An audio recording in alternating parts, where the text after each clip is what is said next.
अच्छा देखिएगा, ऐशा की नमाज में अगर इमाम साहब ने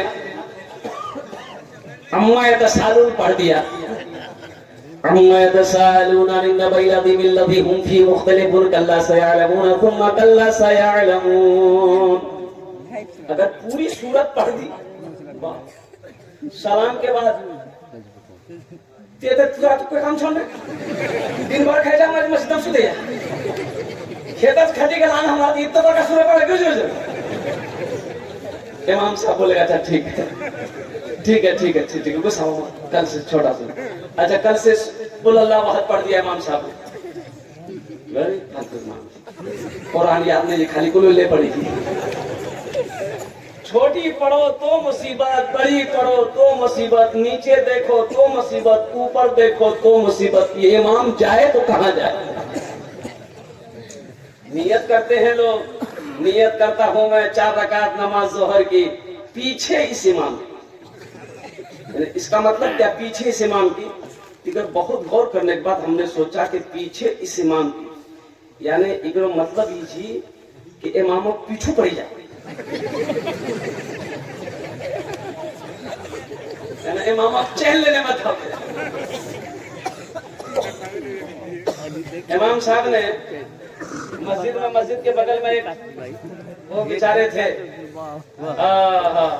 वो भैंस पालते थे, इमाम साहब ने उसको बुलाया, बोला अल्लाह का बंदा जिंदगी भर भैंस के चक्कर में जिंदगी उम्र गुजार देगा, मरेगा कि नहीं मरेगा, अल्लाह को क्या जवाब देगा। घर के बगल में मस्जिद है, नमाज तो पढ़ लिया कर, नमाज तो पढ़ लिया कर। तो उस आदमी ने कहा कि हजरत मैं नमाज तो पढ़ लूं लेकिन फुर्सत तो मिले, फुर्सत तो मिले, काम से तो फुर्सत ही नहीं मेरे भाई। अच्छा एक बात याद रखिए, बाज लोग कहते हैं कि टाइम नहीं मिलता हमको, बोला क्या इसलिए कि मेरा सब बेटा चला गया बाहर, अब ये इतनी खेती बाड़ी मेरे पास में है, इतना कारोबार है, दुकान है, बिजनेस है, मेरे को टाइम नहीं, मुझे टाइम नहीं मिलता, नमाज में पढ़ूं कैसे पढ़ूं। अच्छा बताइए अगर पेशाब लग जाए तो टाइम मिलेगा पेशाब कर ली, बोलो बाबा बहुत पेशाब लगा जा, पेशाब करो, बोले नहीं टाइम नहीं चाहिए।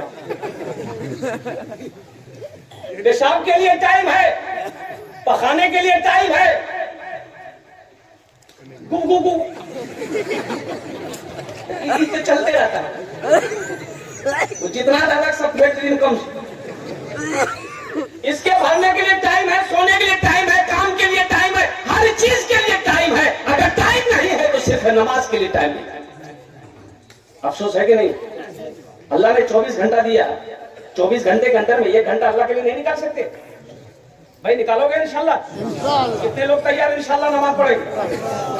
नमाज के बोलो ना काज আছে, কাজ কে বলো আমার নামাজ আছে, নামাজ কে বলো না কাজ আছে, কাজ কে বলো আমার নামাজ আছে।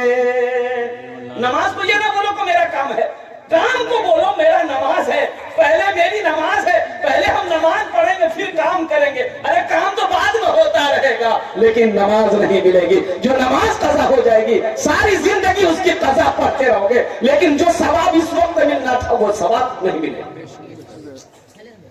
इमाम साहब ने उस आदमी को समझा, अल्लाह का बंदा नमाज पढ़िए, भैंस के चक्कर में पूरी जिंदगी गुजार देगा, नमाज पढ़। तो बोले बोल जाओ नमाज तो पढ़ो लेकिन कुछ फायदा है तभी, बोला फायदा होगा, नमाज पढ़ोगे ना ये तेरी भैंस जो है ना दूध ज्यादा देगी। बोले है पढ़ो, बोला कल फजर से तैयार हो गया, हम मस्जिद सब पहले नहा धो के मस्जिद 4 बजे पहुंच गया, 5 बजे आजान हुई, नमाज पढ़ा मस्जिद में, नमाज पढ़ के घर गया। आई तफाकन कही वो जब घर पहुंचा दिया भैंस मर गई। बोलो हो देखो आखिर नमाज शुरू के लगने भैंस मर गई। दौड़ा दौड़ा भागा आया इमाम साहब, बोला इमाम साहब गजब हो गया। बोला क्या हुआ? बोला देखिए अब ये फजर पढ़ के गए ना, वो भैंस एक मर गई। तो इमाम साहब ने कहा कि अल्लाह तुम्हें आजमा रहा है, सब्र कर, अल्लाह आजमा रहा है। बोला कोई चिंता नहीं, हम सब्र करते हैं। और जोहर की नमाज बड़ा डर डर के आ रहा था मस्जिद कि कहीं दूसरी भैंस न चली जाए। जोहर की नमाज पढ़ गया, इत्तफाकन की दूसरी भैंस मर गई। फिर भागा भागा, बोले इमाम साहब का सब हो गया। बोला क्या हुआ? बोला दूसरी भैंसी मर गई, अभी तो 3 नमाज और बाकी है दिन का। इमाम साहब ने कहा कि अल्लाह तुम्हारा इम्तिहान ले रहा है, सबर से काम लो, इम्तिहान ले रहा है। और बेचारा घर आया, बड़ा अफसोस कर रहा है। देखो भैंसी का बच्चा, भैंस जो मर ले नहीं, वो भैंसी बच्चा का बहुत चिल्ला रहा था, परू क्या बोलते हैं, परू, ओ खूब चिल्ला रहा, खूब चिल्ला रहा, खूब चिल्ला रहा। अब ये परेशान होकर बोला तो हो चिल्ला रहा है, ये तो 2 वक्त का फर्ज पड़े, 2 चली गई है, अब तो लिए हमरा फर्ज नहीं पढ़ना, खाली 3 नफल पढ़ो नहीं। नमाज के बोलो ना काज আছে, काज के बोलो আমার নামাজ আছে, नमाज के बोलो ना काज আছে, काज के बोलो আমার নামাজ আছে।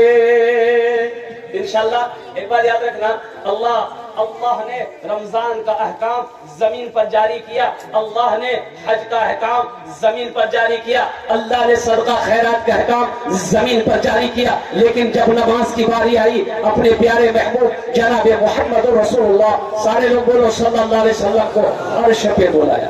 कहाँ बुलाया? सारी बातें हो गई।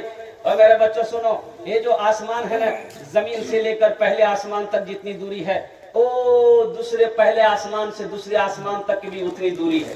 कहता आसमान है, बोलो कहता आसमान है, 7 आसमान है। और 7वें आसमान के बाद सिदरतुल मुंतहा है, और सिदरतुल मुंतहा के बाद अल्लाह का अर्श है। सुभान अल्लाह, बोले तो अल्लाह ने अपने महबूब को वहां बुलाया, गुफ्तगू हो गई, लौटने लगे। अल्लाह ने कहा मेरे महबूब तोहफा लेते जाइए। क्या कि अल्लाह क्या तोहफा? क्या कि 50 वक्त की नमाज लेते जाइए। क्या वक्त की नमाज? 50। अखनी क्या वक्त की? अखनी ये हालत अगर 50 रहता है। 6ठे आसमान में हजरत मूसा अलैहिस्सलाम से मुलाकात हो गई। मूसा अलैहिस्सलाम ने कहा या रसूल अल्लाह क्या मिला? कहा 50 वक्त की नमाज मिली है। बोले अल्लाह जाइए कम करवाइए, अल्लाह से कम करवाइए। मेरी उम्मत के ऊपर में 2 वक्त की नमाज फर्ज थी, असर और फजर। बनी इस्राइल के ऊपर में 2 वक्त की नमाज फर्ज थी, असर और फजर। फिर भी मेरी उम्मत नहीं पढ़ पाती थी, ये 50 वक्त की नमाज है, कम करवाइए। अल्लाह के रसूल गए, या अल्लाह कुछ नमाजें कम हो जाती। अच्छा मेरे महबूब 5 वक्त की नमाज कम कर दिया। लौटे कितनी रह गई? 45 रह गई ना। मूसा अलैहिस्सलाम ने कहा या रसूल अल्लाह कितनी कम हुई? बोले 5। बोला फिर जाइए, और फिर गए अल्लाह के रसूल सल्लल्लाहु अलैहि वसल्लम। अल्लाह ने फिर 5 कम कर दी। वे कितनी रह गई? बोलो बोलो कितनी रह गई? 40 रह गई। तो हजरत मूसा अलैहिस्सलाम ने कहा या रसूलल्लाह फिर जाइए। 9 बार गए, अल्लाह के रसूल 9 बार गए। तो कितनी नमाजें कम हो गई? बोलो भाई कितनी नमाजें कम हो गई? 45 कम हो गई। कितनी रह गई? 5। तो मूसा अलैहिस्सलाम ने कहा या रसूल अल्लाह कितनी कम हो गई? बोले 45 कम हो गई। बोले कितनी रह गई? बोले 5 रह गई। तो मूसा अलैहिस्सलाम ने कहा कि एक बार और जाइए, एक बार और जाइए, एक बार और जाइए, एक बार और जाइए, कुर्बान जाओ। वो लोग जो नमाज नहीं पढ़ते हैं,